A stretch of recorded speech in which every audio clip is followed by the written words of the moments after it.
Welcome to the Empathic Mastery Show. I'm your host, Jennifer Moore, and I'm so glad you're here. This is a place where we talk about what it means to be highly sensitive and empathic, how this impacts all aspects of our lives, and we explore tools, resources, and solutions so we can shift from absorbing all the thoughts, feelings, and energy of the world around us to being beacons for calm, love, and healing. Hey there, everybody. So I have a really special guest today. And of course, we're going to be talking about what it means to be highly sensitive and empathic and how it impacts every aspect of our lives. But today we're also talking with somebody who has been through a near-death experience. And we're going to be talking about how near-death experiences can really ramp up the sensitivity. And you might imagine, can be a total change in your life.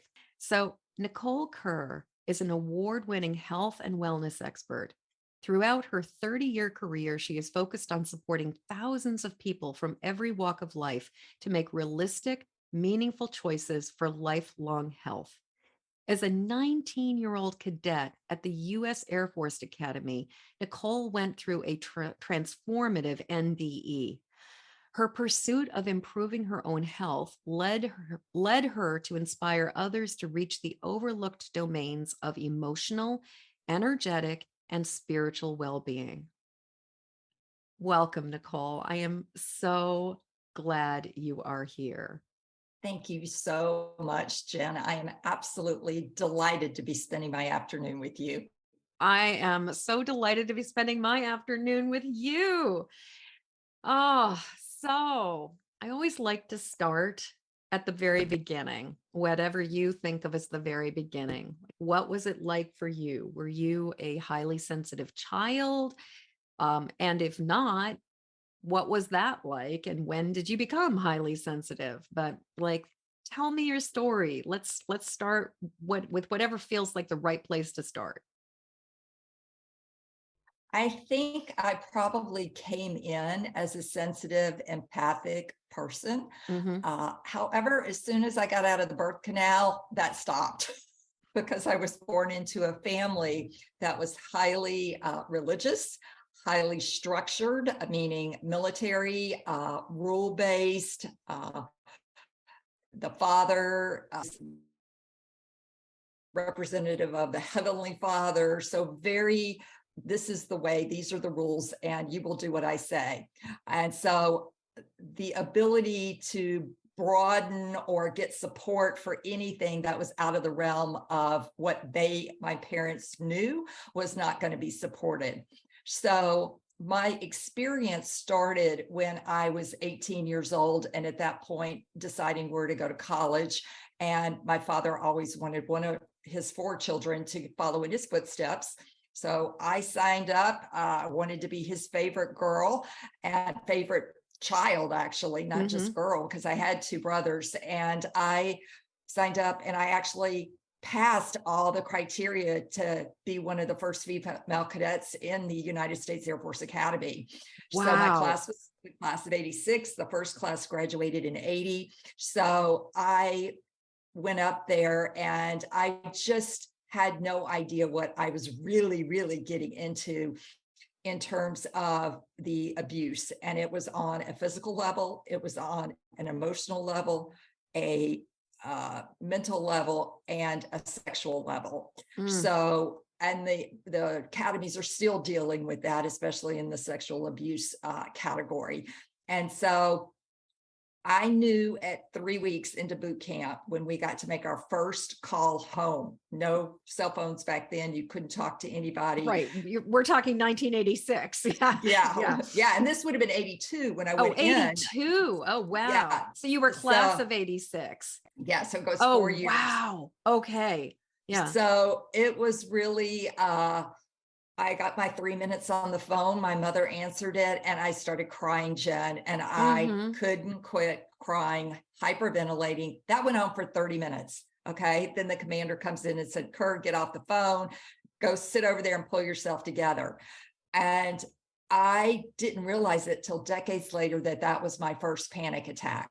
What I really needed at that moment was for my mother to give me permission to come home and say, honey, if this isn't working out for you, if this is not what you thought it was, come home. You're not going to be a failure in our eyes. We love you no matter what. It's unconditional. But she didn't say any of that. She just listened to cry.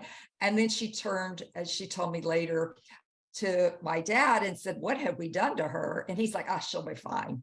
And the truth was, I wasn't fine. I from there went to remedial because I wasn't a varsity athlete. I was a model. I was on a team board. I did junior achievement. I didn't do programs that would lead to the military. I hate small planes. I like big ones, but give me a small one. I don't like it. So I was there for the wrong reason. I was there to please my father. And this identity of people pleaser is one that especially us women get attached to. And it is really holding us back from being the beings that we were created to be. Because at the end of the day, someone who's a people pleaser, you're going to feel like you're a roach that got stomped on and got nothing back. Right. And you spend your whole life trying to be someone that someone else wants you to be instead of coming into your own power, your own self, your true identity. And that's this really sad part about that. People pleasing is it's so inbred. It is really hard to get rid of it from usually it's a generational a crossover that is implanted, and even things like don't hurt your mother. Oh my goodness, in the South. Don't disappoint your mother. Yes. Don't disappoint your father, your family. Don't embarrass your family. Don't embarrass them. Don't make them look bad. That's exactly, all of that. All of that. There's a lot of pressure to perform, okay, and to perform at least at a high level where you'll be noticed. And especially if you're a child that is really wanting attention from one of your parents and you keep not getting it, you get close, but you just know he raises the bar every time you get to the bar. And so it's very frustrating. So I knew that 3 weeks in, that was the wrong place for me, but I could not face the shame of quitting. I just couldn't. It's like the thought of quitting after all the work I did to get in. I mean, it is hard to get into the academies. You have to do a congressional nomination. You have to do, the physical and all that. It's a lot. And so I made it through my first year by the grace of God. Don't ask me how, but I pushed and pushed and pushed myself and I made it. And then starting the second year, I knew that I was getting in deeper. It was getting harder academically. It was all engineering focused. And my brain doesn't work that way. I mean, I barely got out of organic chemistry with a D. It's not wired for, I don't care what makes the plane take off. I just want to know that it goes. Same thing with electricity. I don't need to know the conductors and all the wiring. I just want to flip the switch and know that it's going to come on. That's how I operate. And I'm grateful that there are people that want to know how the switches work, but I'm not one of them. Right. And so, and then it was getting harder in terms of demands from leadership, and every year it gets harder. Let's just put it that way. It may not be the abuse that you had as the dually, or the freshman year, but it does get harder. And I was knew that I was getting in too deep and I couldn't quit, and I couldn't just say, I don't want to do this anymore. So I went into my sophomore year, and there was an event that happened with our squadron. And I will just say that I got there later in the day, and we're not allowed to have cars out there until we're seniors or juniors. So I was a sophomore and I got a ride back. I was the last to leave with a senior. And he was been drinking all day, and I didn't know that. And he wanted to stop at a bar on the way back and have a couple more beers.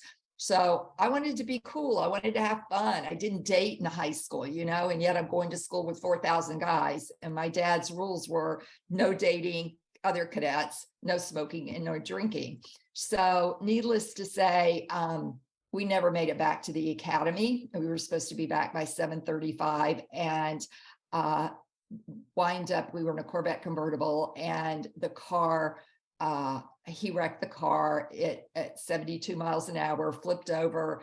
Since the top was off, we were both thrown out, which turned out to save our lives. But since I am in the field of public health, I want to stop here and say, please wear your seatbelts. They do save lives. And I was pronounced dead at the scene. And the reason I know what happens next is because my EMT, that was a volunteer, came to my hospital room 10 weeks later and told me the story.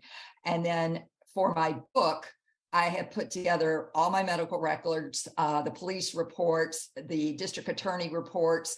I compiled everything that I could related to the crash and used that as evidence in my book to support everything that happened.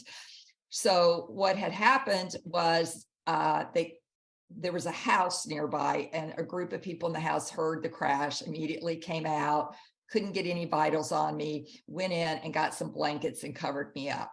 The driver was over on the other side.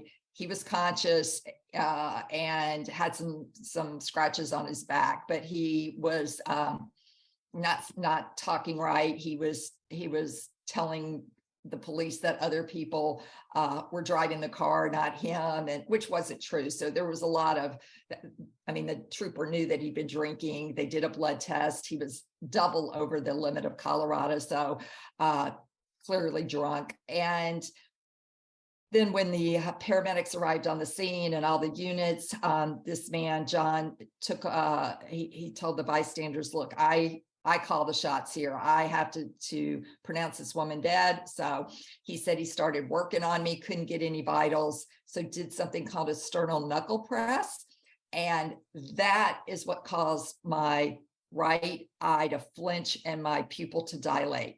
Now, what do we know, Jen, about the eyes in terms of spirituality? Well, there's the classic, they're the window to the soul. That's it. That's exactly right. So that's my soul coming back into my body.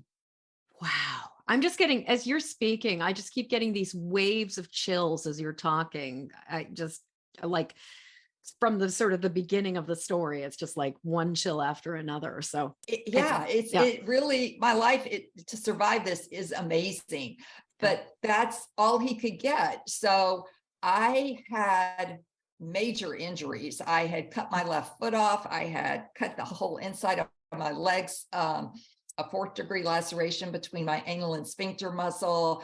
I had severed my right wrist. I had a bad road burn from skidding on the gravel and the pavement and the debris that took off several layers of skin. I broke my pelvis on both sides.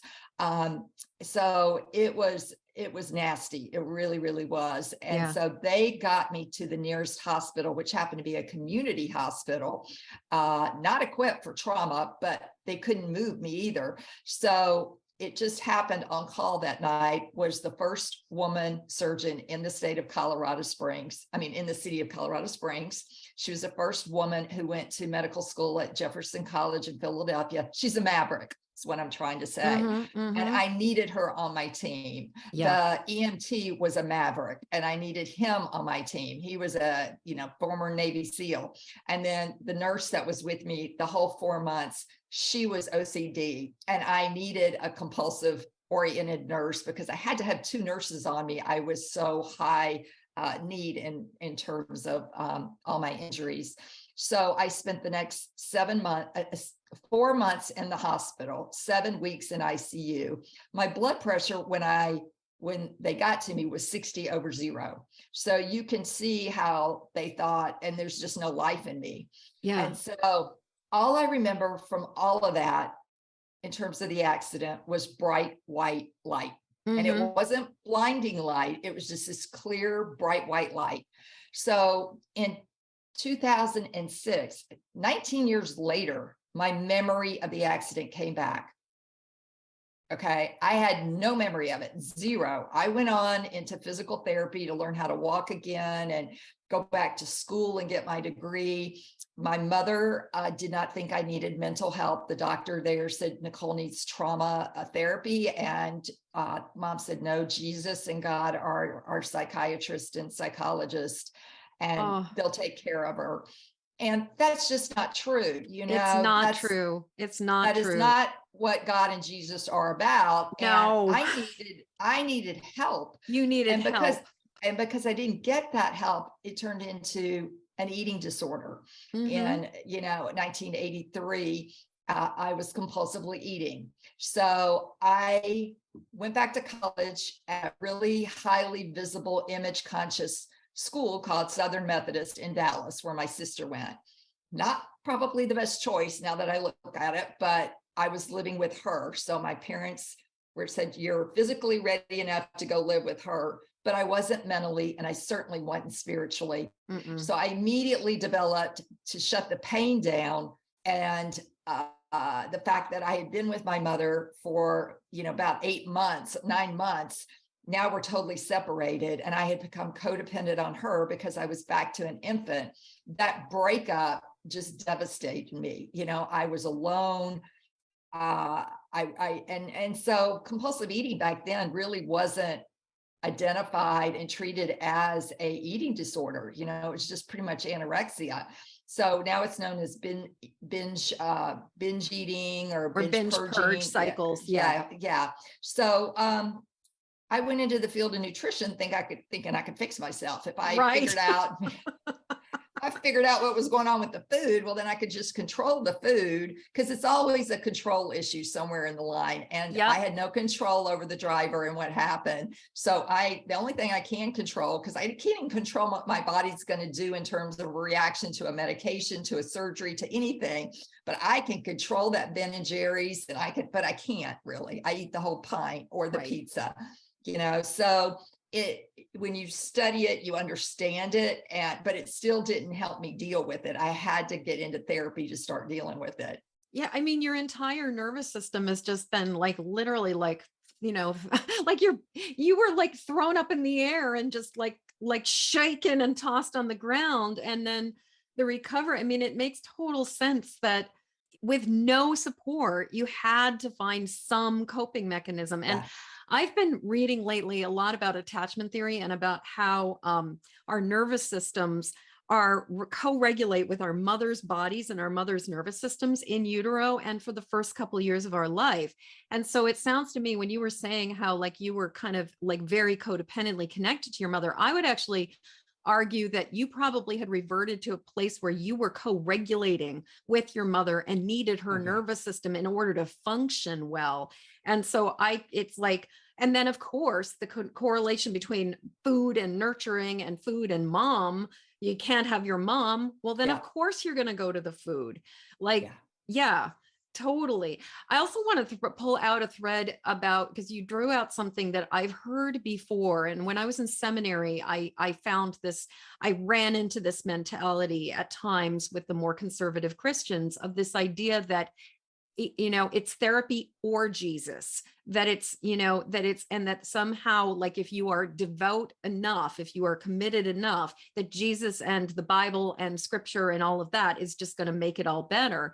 And what's so incredibly sad is that it feels to me like it's apples to oranges. And I've definitely known people who, with trauma and histories, who who really needed support from a clinician who come from that strict religious upbringing that believes that therapy is unnecessary because, we got God on our side. And I just think it's so sad to hear how much that can affect so many of us in the world. Well, I think it's that system also I grew up in, are black and white. If you think about church is black and white. And I grew up Southern Baptist because that's what my dad was, and Lutheran because that's what my mother was. So both of them claimed they had the right way to God. Both of them had different sets of rules to get there. But there were rules and there were conditions. And if you didn't do it, you were going to, God was dualistic. He was loving and protective and supportive on one side of the equation. And yet the wrath of God would be coming down on you if you did A, B, or C that you weren't supposed to. Right. So he was punitive and judgmental. And so when I died, at 19, that's the image of God that I had done something really, really bad. And I was going to live in infamy for having been this failure. I did make it through the academy. I didn't listen to my dad. And so therefore, this is what happened. And my parents actually blamed me for the wreck. They said I should have been more responsible and not gotten in a car with a drunk person. And that my dad literally told my other siblings, this is what happens when you don't listen to me. And, you know, My God, talk about Yeah. kicking somebody when they're down. well, totally. And here I was fighting for my life. I Yeah. had two more code blues in the hospital, one in an operational situation where I left. And I kept trying to leave, Jen. Yeah. And it's because I didn't want to be here in this pain and this suffering in this body. I Right. did not want to. And so when my memory came back 19 years later, I was working at the Centers for Disease Control down in Atlanta. I was going about my normal day, and I go to Starbucks in the morning, get my coffee, and all of a sudden, plain as day, I can see how I'm sitting in the car. And I thought, oh my goodness, now I know why I cut off my foot and I cut up the inside of my, the vagina area and all of that. And I was like, because I had one foot on the dashboard and the other one crossed over.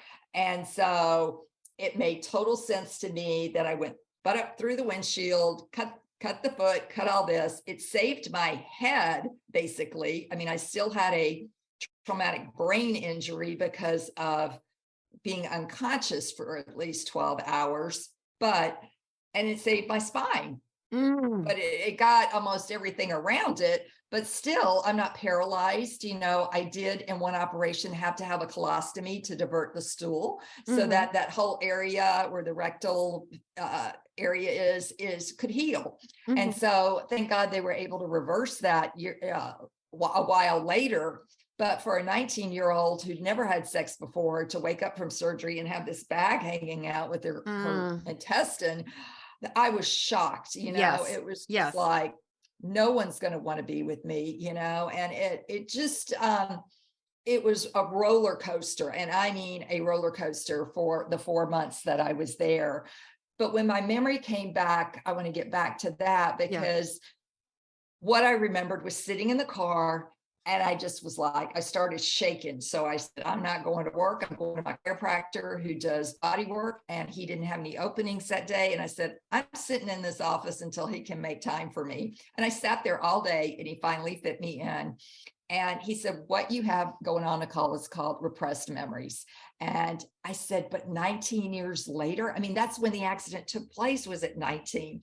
He said, well, your body's ready to remember. And there's a great book out called The Body Remembers. And it talks about trauma and it talks about these repressed memories. And when your body feels safe enough, and I want to add, if it's for your or others' highest and greatest good, then the memory will come back.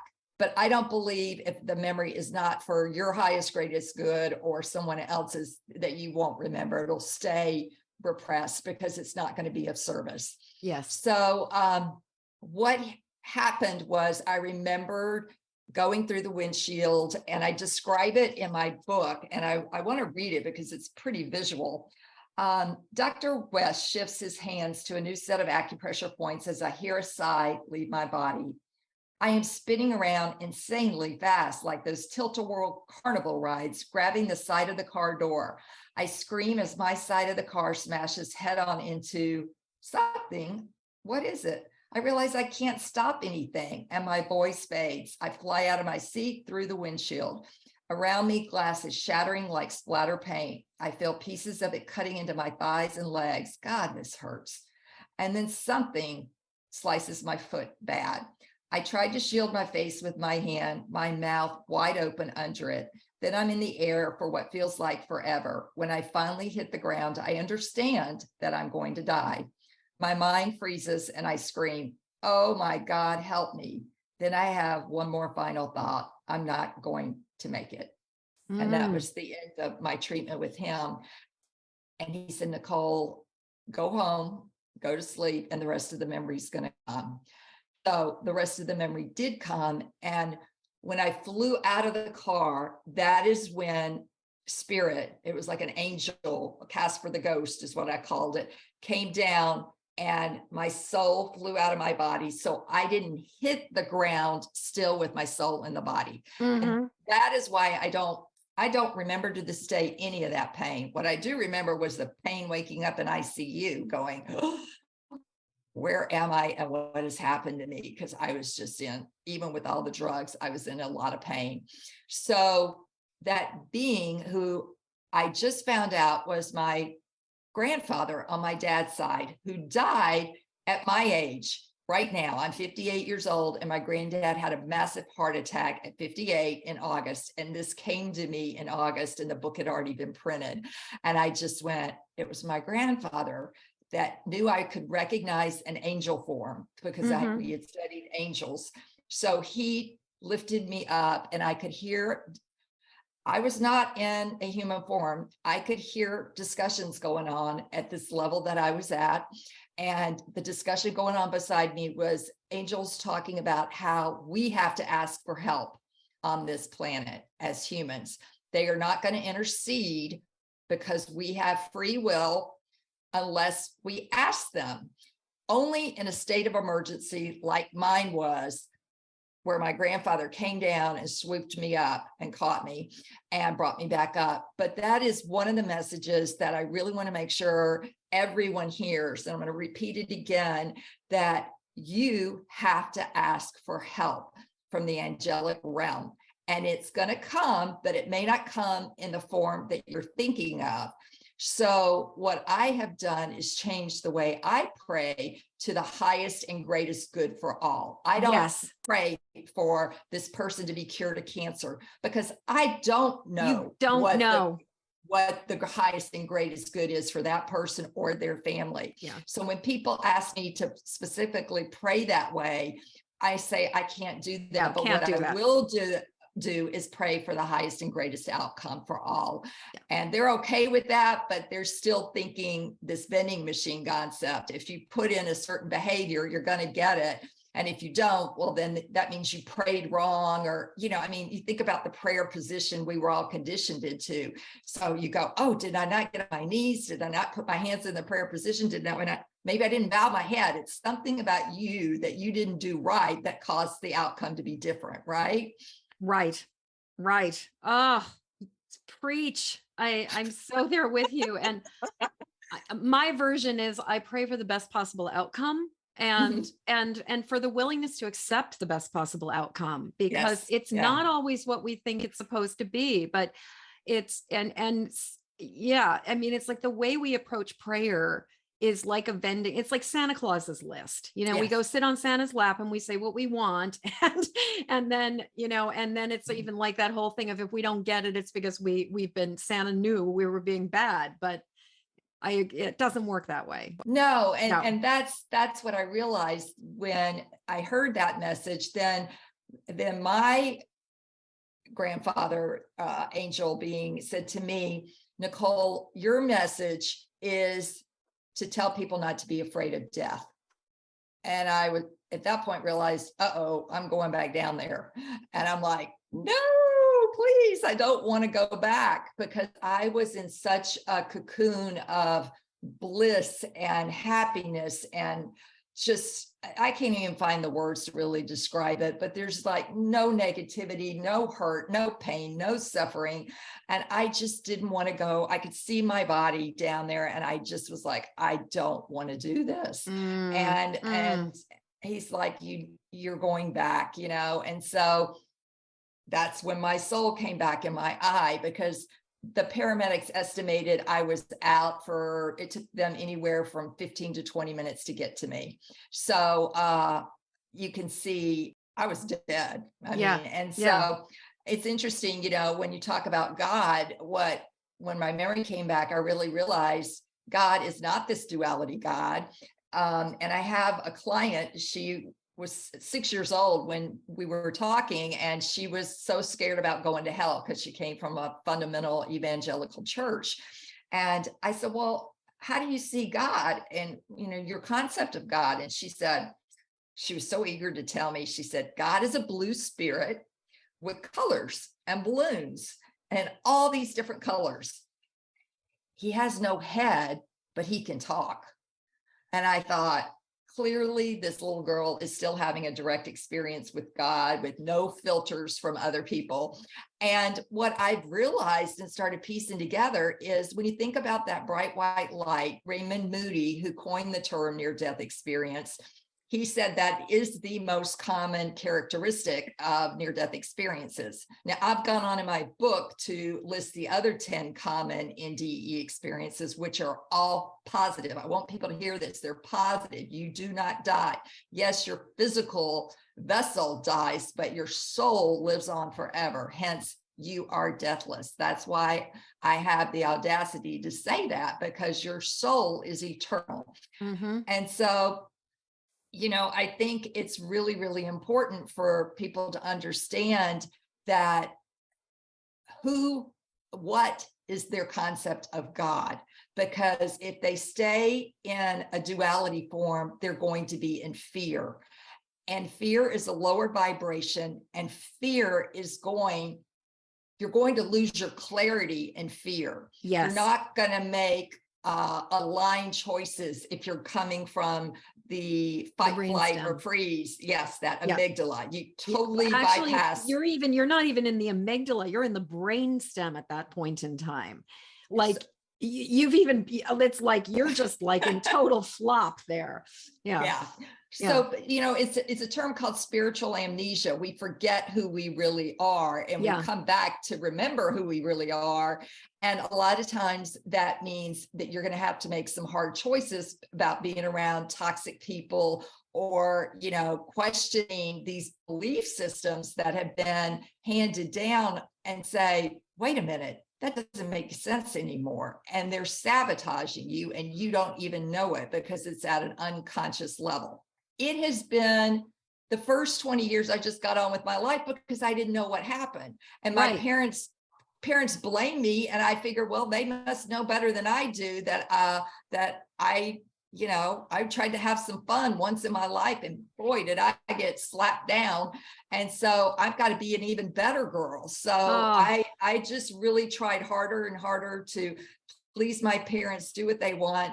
And then, when my memory came back, I would say that was the pivotal point in getting the realization of, oh my gosh, Nicole, first of all, you had an NDE. And back to that color white that I was talking about, the color white absorbs all other colors. Yes. Okay. On the other side, there's more colors than the 64 colors in the Crayola color box. Okay. Yes. I'm here to tell you. We can't imagine what they could be, but they're there. Yeah. But when you think about how white absorbs them all, to me, that's God. That tunnel or whatever, that presence you're in that white light, and you're in the presence of God, and God is not external from you. And you don't have to go through anybody, Jesus included, to get to God. Right. You are God. You're an eternal spark of God. And that's what we forget. Yes. And we have the power, to reclaim that. But it is hard when you have a family that you have been in a bubble with. You went to Christian schools your whole life. You went to the same church your whole life. The people you were around were all in that same bubble. So you all had the same belief system. And then to break out of this and say, wait a minute, that's not the truth, or at least it's not my experience of the truth. And this country does not deal with death well. No, I mean, we really do not. Almost every book written on it, and I looked at a lot before I wrote my book. My book took me 13 years to write. So I read a lot of books, a lot of NDE experiences, but every book, death itself is cloaked as a veil of gloom and doom. It has a cloud of depression about it and negativity around it. And what my mission is now, which was given to me by Spirit, is to not be afraid of death, because if you're afraid of death, then you're not going to truly live. Right. And it's taken me 4 decades to figure all this out. And my own experience, along with hundreds of thousands of others, is 100% different. Death is absolute beauty, light, and loving kindness on the other side. Yes, we're human. There's still going to be suffering and grief and pain and loss that we have to carefully and compassionately hold and heal.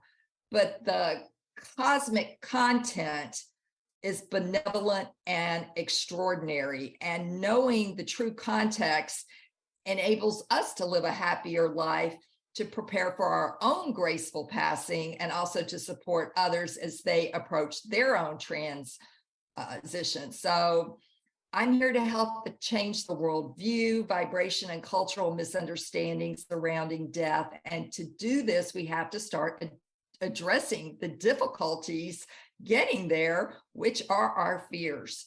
Right. So I have become an eternality advocate, and eternality is a quality or state of being eternal, having no end.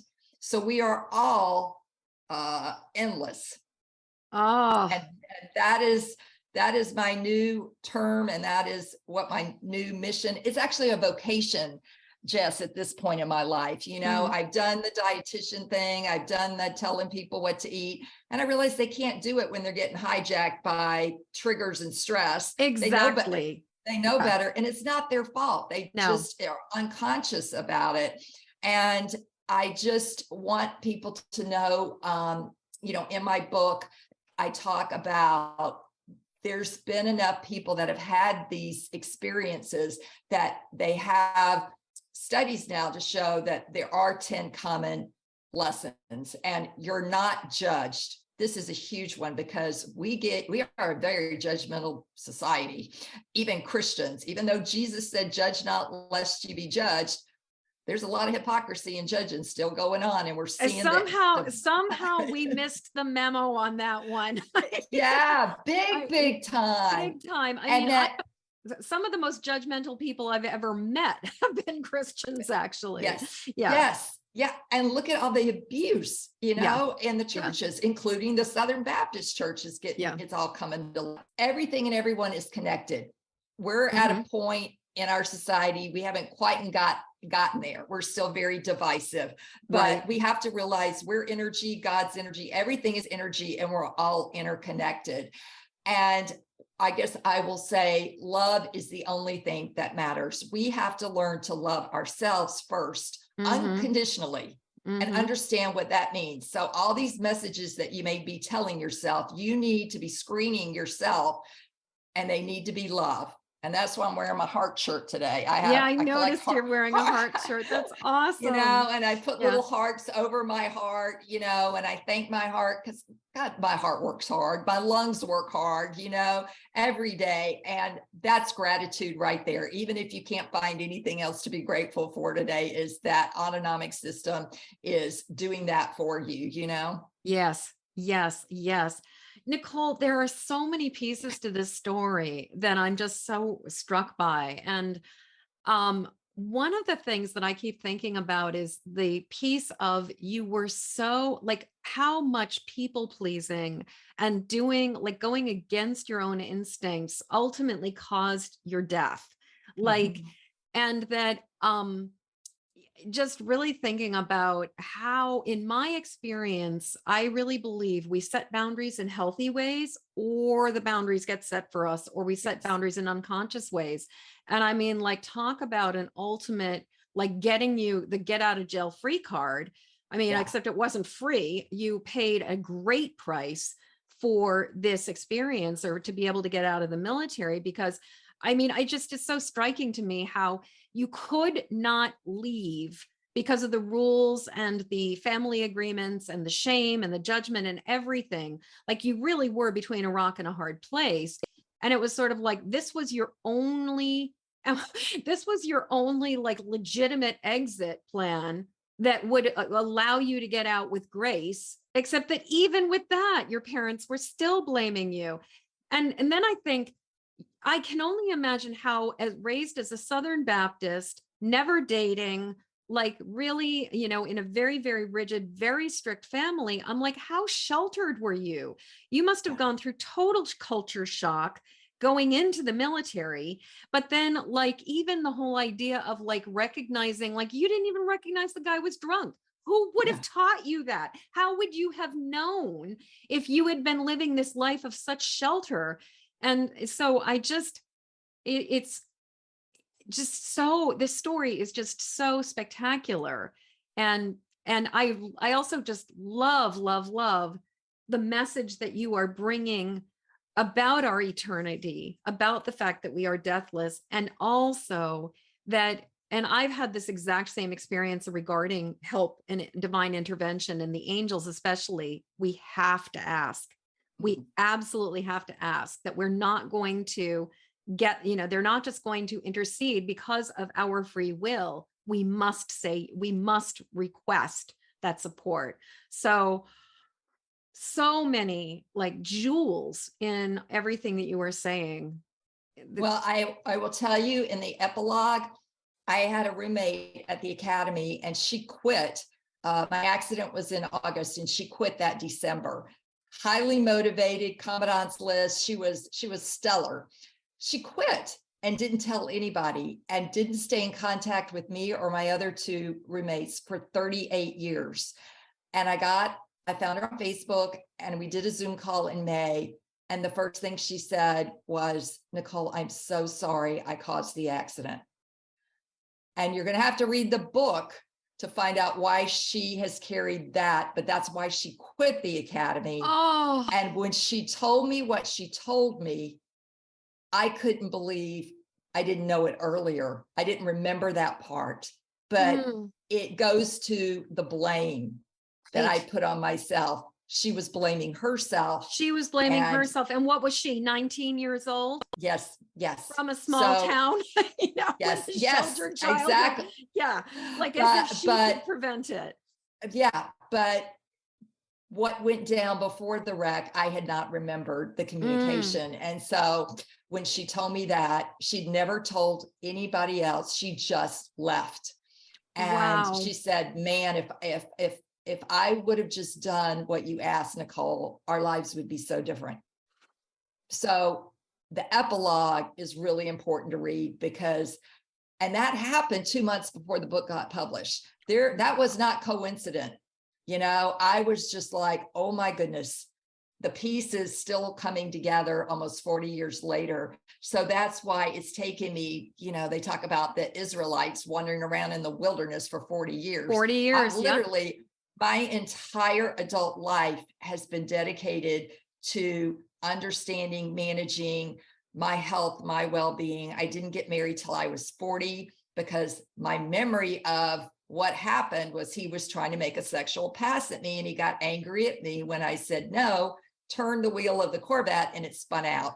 So that I never wanted to get guys angry at me. Hence the people pleasing came in even more, So there are reasons why we do our trauma. We overcompensate in ways that are not necessarily healthy if we don't get help. Right. And if your parents have been traumatized and they don't get those trauma wounds healed, that trauma carries on because they have no empathy for you. They just had to deal with it. So you should just have to deal with it. Right. And that cycle has got to stop in order for us to be a more enlightened, higher vibrational planet and to respect one another, all sentient beings, all of them, not just the cute puppies, and Mother Earth. And that's what we're in right now, is that time. And everyone has been traumatized in their life at some degree or another. And it's important that's why this isn't just an NDE book. It talks about trauma. It talks about my journey of this spiritual transformative experience. And so if you're looking for more about what's on the other side, there's a lot of books written on that. I know enough to say I crossed over. I was given a specific mission. I remember the lights, the feelings, all of that went with it. And I know that I had one. And this is like a mission that I couldn't get my head around. How do you, it's a big mission to tell people not to be afraid of death, because you're actually having to get them to dig deep. And at the back of my book, there is a whole checklist of what you could be afraid of with death. And it may be that, you may worry you don't have a legacy that lives on, or what's going to happen to my family, or the pain of dying. Let me tell you, there's pain maybe up until the moment of death, but as soon as death happens, that soul leaves you, not one iota of pain. Hear me on that. No pain. No.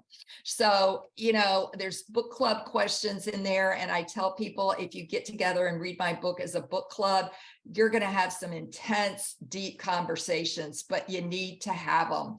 And we need to start getting this out and start talking to each other about it instead of saying so closed in about it. And I will zoom in, if I can make it on my time schedule work, to your book club meeting for 30 minutes and join it and answer any questions that I can.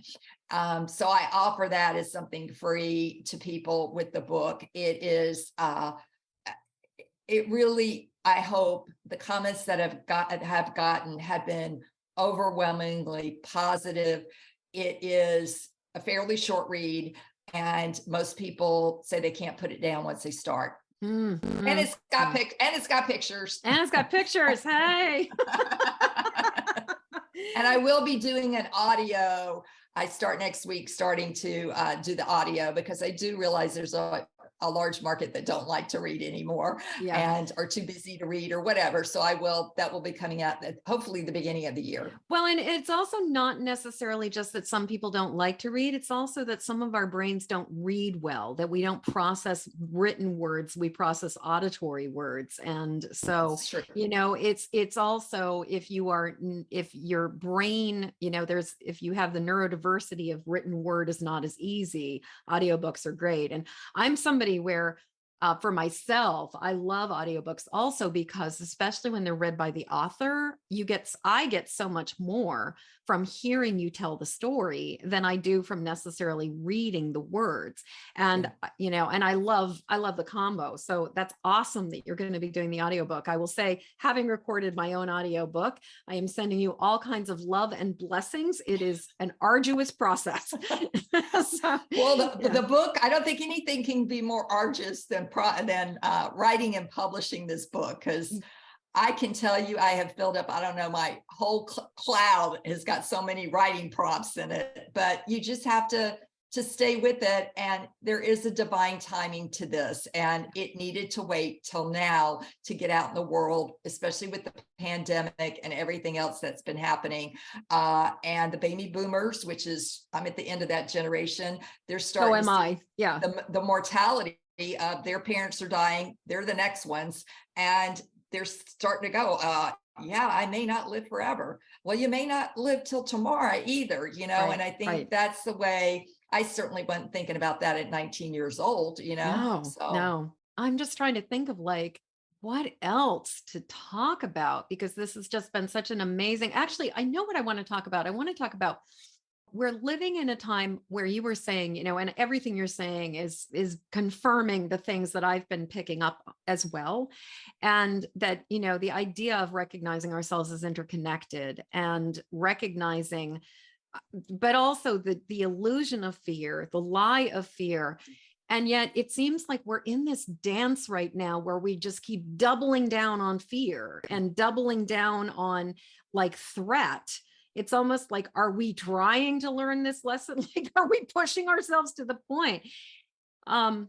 And I'm just thinking about like right now, as you and I are recording this, we're like days from the midterm elections. And no matter how you slice it, there will be people who are going to be disappointed. There are going to be Yes. people like, Yes. because we are so divided.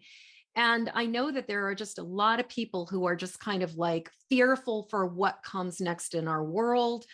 Both sides are fearful for what comes next in our world. And I'm wondering, as somebody who knows we are deathless, as somebody who knows that we are eternal, what do you say to, I guess, like the human misery, the human suffering, all the crap we put ourselves through? I would say that you have to work on yourself. Mhm. Okay. It all starts with us. And you have to get in alignment. And what I mean by getting in alignment is your mind, your body, your soul, and your spirit have got to be aligned and connected. And so many of us process emotions from the neck up. We're in our Mhm. intellect and in Mhm. our mind, and we Mhm. say, you know, Jen, I'm angry at Mike because he spread gossip about me that wasn't true. And now I've got to deal with that, you know? And so you're thinking the right emotion, anger, but it's not getting into your body. And you didn't tell Mike, hey, what you did was inappropriate. It was wrong. I'm very angry at what you did.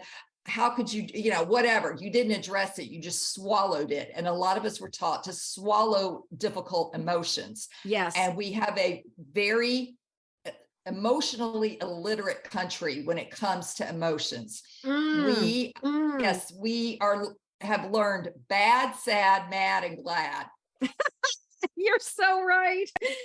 Oh Okay, God. we haven't learned the bigger emotions of hopelessness, despair, you know, betrayal, gall, you know, how could you stomach that, you know, resentment, having to go along with something you don't want to go along with, that eats at you. No, those are all liver connected. You know, the Chinese figured those emotions have an organ Mhm. 5,000 years ago. So if you're not embodying the emotion, you've just pressed it down further, and you're going to need something to keep it down there. And so that's usually food. You get the dopamine hit that, or whatever, you know, if you went to marijuana, if you went to drinking or whatever, it's Yeah. going to give you a dopamine hit so that you don't have to really think about it. Because if you are aware of something, then that means you have to do something about it. So it means let's stay unconscious so we really don't have to do anything about it. Because who cares that the Ukraine, that 14 million refugees are now exited the Ukraine? You know, my mother was born in the Ukraine, and she's heartbroken that this is happening again in her lifetime. But we're over here with, as long as we got our internet and our football games, we're all happy, you know, and our food and access to what we want And our when we toilet want it. paper. Yes. But it's really that doesn't concern me because it's not outside my window. It's not happening to me. Mhm. And so the emotional part is where most of us are stunted. We haven't learned to embody it. So embodiment is first and key to that. And then you have to figure out who your soul is. Now, when I was growing up, all I heard was soul music, and that your soul's going to go to hell. Okay, those are the only kind of references that I have for your soul. So Wow. now it's like, where do you learn about your soul? I mean, your soul, what is your soul? And how do you relate to it and have a relationship with it? And Lee Harris has a great exercise where you write at the top of the page, what does my soul want to tell me today? And Mm. then just write. Okay. Do that every single day for a month in your journal. And that gets the relationship going. Like, you know, my soul told me today that when I was talking to you, I'm going to say something out of my mouth and I'm going to be stunned I said it. Now, I don't know if I've already said it yet or what, but, you know, it's that kind of, remember that you're love, remember that you are God, you know, that, whatever it is. And so that's the next piece of the alignment, and then you've got your body you still have to take care of. And I'm going to just say it, shame. I used to work at the CDC, but shame on the CDC, shame on DHHS, and shame on NIH and our leadership for not telling people how they can proactively help themselves during the pandemic with their health, that they need to be eating more fruits and vegetables. They need to get vitamin D from the sun or a supplement. They need to get your zinc and your vitamin C. These are important. You need to eat cleaner and healthier instead of going into comfort food, which I understand we're all going to do that at some point, at some time, but the pandemic's been going on for 2.5 years, and you can't keep that same mentality of, oh, I'm going to wait till it's over and then I'll start doing better. No, everybody's like, oh, I'll just wait for the next vaccine and then that'll fix it. And that's the mindset of a lot of Americans. If I just take the pill, they don't want to deal with the pain and to transform is painful. This is not. Most people don't want to sign up for it. They'll do 1 or 2 lessons, rounds with me. And they're like, I don't want to do this anymore. It's too painful. And I'm just like, you have to push past the pain. The pain that pain point is there for a reason, and it's to wake you up to who you truly are. But so many of us just, for whatever reason, don't want to deal with it. And so we have to, and you don't want to get pushed into a health situation like cancer or something like that, where then you start waking up, start doing this here instead of like me having to have died. Right. So Nicole, I cannot believe how fast the time has gone by. Like we have zoomed through this conversation. And there is actually one thing I really wanted to bring out, because you and I were talking about this off mic before we started I hit record. And that is the fact that post NDE, your sensitivity went through the roof. Like that your sensitivity really, really expanded. And that was something that I was thinking is definitely a really important part for especially my audience. Yes. And I think if you look at the literature, almost everybody that comes back, you're more sensitive to crowd size. I want small groups. I need air to breathe. I can't handle large groups anymore. I cannot handle alcohol. Unfortunately, my husband has to drink for me, poor guy. But wine, which I used to love, all of that, it just, I get sick from it. So I've had to eliminate it. I cannot handle cigarette smoke. It absolutely gives me a migraine. Most smoke does, even fireplace wood smoke, I am sensitive to noise in general. My husband's a musician, so they have to practice out in the he calls it his feel your pain, music sister. game. I feel your pain. I'm married to a drummer. Okay, I'm a guitarist and songwriter, but he's got his band and there's a drummer in the band. So I just have had to really work with myself on that, because it's very difficult. And I'm a melancholic type of person. I don't like to really be out with a lot of people and talking a lot, because I pick up their energy. I was telling you with the trick-or-treaters, I sat out in the front lawn. My husband was a pirate and I was this big rainbow. Okay. And but we had all these characters coming by, and a lot of them were dark and evil, and especially what is the death symbol, the scythe, the Grim Reaper. Grim Reaper. Yeah. And the next morning, I didn't take a bath that night, but the next morning my energy was all off, and I was just whoa. And I just checked in with myself. What is my soul? You need to take a bath. You picked up everybody's energy and emotions. And even it was coming through the costume of the character, because that costume was still in our energy body. We have an energy body, which is our aura. So when you're wearing clothes like that, it's coming through that. As soon as I took that bath, I was a whole different person. So that level of sensitivity to people's energy has gotten even narrower. And so I really do, if I go somewhere and I'm not feeling, I'm not going to listen to sports discussions anymore. I'm not going to listen to the weather or restaurants. I want to go deep or semi-deep, or, I mean, flat out the other day, the neighbor was talking about, I met him and he said, oh, I prepare for football games. I'd help people with tailgating parties. And that's what I do. I said, I don't give a damn about that. I said, whoa, it's like, that's your job, and he looked like he was an entitled kid. And I just was just like, what do you mean tailgate parties? That's what you do. I understand people want to have fun, but I just like, no, I got to go deeper than that, Yeah. Yeah. So anyway. Mm, mm. Nicole, this conversation has just been so incredibly rich. And just, I know for me that this has just been so validating and confirming and and reminding me of things as well. And it's just been really good. Thank you for being part of this. Of Yeah. course. Well, and to remember, we are light workers. Okay. Your audience, people that tune into something like this, you have it in you to be a light worker. And we are here to bridge this generation. Okay. From this old system that is tearing itself down with government systems, all of this, and bringing up a new system. Okay. And we're here to bridge it. And so we've got a lot of work to do, and we need ourselves in alignment and really able to stand in our power to do it. So that's why it's so important to do this work now and not keep putting it off. And not keep putting it off.